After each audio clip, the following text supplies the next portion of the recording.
Hastang loya inyong inahan na ning kamot makakaunog manok. So, good morning mga ka-search mark. Kinili nga vlog no, tawd na ni siya guys, nakuan. Wala lang nako na-edit. Siguro mga mag 2 months na ni siya nga vlog, wala nako ma-edit.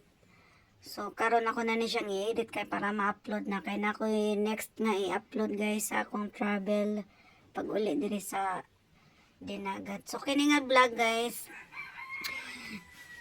human namin yung paniud to no. Human namin paniud to. Nalang ko nakita nga na maligya og manok diri sa kilid sa Philinvest. So, i-try na ko kung lamian bang ilang mga timpla diri nga manok. Kay daghan joy namalit guys. Ubay-ubay ang namalit sa ilaha. Lami ang ilang kuan. Kung lami ba jud ang ilang timplada sa manok. So, ato na ning duha nga akong gipalit tuod guys nga manok. So, ato nang tilawan kung madyo-badyo timpla ang ilang chicken. Kaya rin na ta magpalitan no.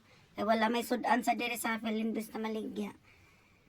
So, lami good guys. So, maura to guys. Short vlog lang ni siya guys. Thank you for watching guys. Amping. Don't forget to subscribe, like, share, and comments. God bless.